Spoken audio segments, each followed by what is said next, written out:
Hi, my name is Lauren, and in this video, I'm going to be talking about what schizophrenia is.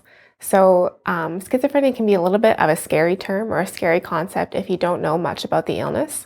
But through these videos that I'm making, I'm hoping to kind of clarify some of these misconceptions and stigma around the illness and to kind of give a little bit more insight into what it's like living with this illness. I myself have schizoaffective disorder, which is a combination of schizophrenia and bipolar. For me, it's a combination of schizophrenia and a mood disorder. For me, it's bipolar. So I'm going to be talking a little bit more about my own personal insights into what schizophrenia is, as well as common definitions. Schizophrenia is a serious and chronic condition, meaning that it lasts your whole lifetime, that affects an individual's perceptions of reality. So it literally translates to split mind. A common misconception about schizophrenia is that it means multiple personalities, but this is not the case, and instead, it is a split from reality rather than a split from one's own personalities. The DSM-5, or the 5th edition of the Diagnostic and Statistical Manual, which is basically just a diagnostic manual, a psychiatric diagnostic manual used by doctors and psychiatrists to diagnose psychiatric illnesses, states that in order to be diagnosed with schizophrenia, an individual must have 2 of the following 5 criteria. They must have hallucinations, delusions, disorganized speech, catatonic behavior, or negative symptoms. And at least 2 of these need to be hallucinations, delusions, or disorganized speech. So I'm going to talk a little bit more in following videos about what exactly these all entail, but just briefly, delusions are essentially false beliefs. So a delusion that I have is that doctors sometimes are trying to poison me or using medication for mind control. So that's just an example of a delusion that someone could have. Hallucinations are perceptions of reality that aren't true. So perceptions can be audio, visual, olfactory, so smell, touch, all of the senses can be, you can have hallucinations covering all the senses. Disorganized speech is basically when a person's speech becomes so muddled up and they're kind of unable to keep a steady train of thought.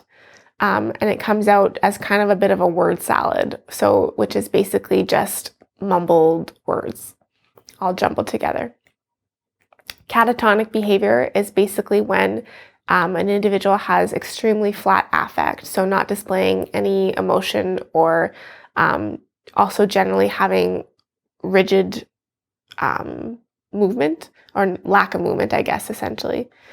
And then negative symptoms are basically symptoms or behaviors that are taken away. So this kind of looks a bit like depression, and I'll talk a bit more about this in another video, but it can include things like decreased affect, decreased pleasure in activities that you once took pleasure in, decreased energy, and those kinds of things. So the peak age of onset for the first psychotic episode in males is the early to mid 20s, and in females, it's mid to late 20s. Roughly 1 in 100 people in Canada live with schizophrenia, and so it is very possible and highly likely that you have met more than one person, just like me, who lives with schizophrenia without even knowing it. Schizophrenia is a genetically transmitted disease that affects, or that is affected by genes or gene mutation, which affects brain development. We still don't know a lot about the causes or how exactly it affects brain physiology. There are no known cases of schizophrenia in my own family, and yet I still have it. So it's important to note that it is a combination of genes as well as environmental factors that play a role in determining who develops schizophrenia. It is also important to note that schizophrenia does not discriminate. So it affects people of all genders, races, ethnic backgrounds, social economic statuses, education levels. It affects everyone equally. Schizophrenia also looks different for each person. So there are some common characteristics, but it can present differently from person to person. There is no known cure for schizophrenia, but there are effective treatments. So basically, I'll talk about this a little bit more in videos to follow, but basically there are antipsychotic medications as well as psychosocial treatments. Both of these, combined with social supports, can make it possible for an individual living with schizophrenia to still lead a meaningful and productive life even with the illness. So if you are newly diagnosed or someone you love is newly diagnosed, I just want you to know that there is hope.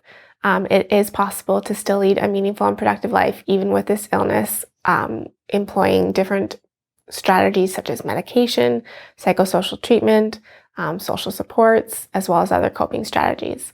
So I'm going to be making more videos about different things like medications and coping strategies and such. So if you want to know more about that, make sure to subscribe.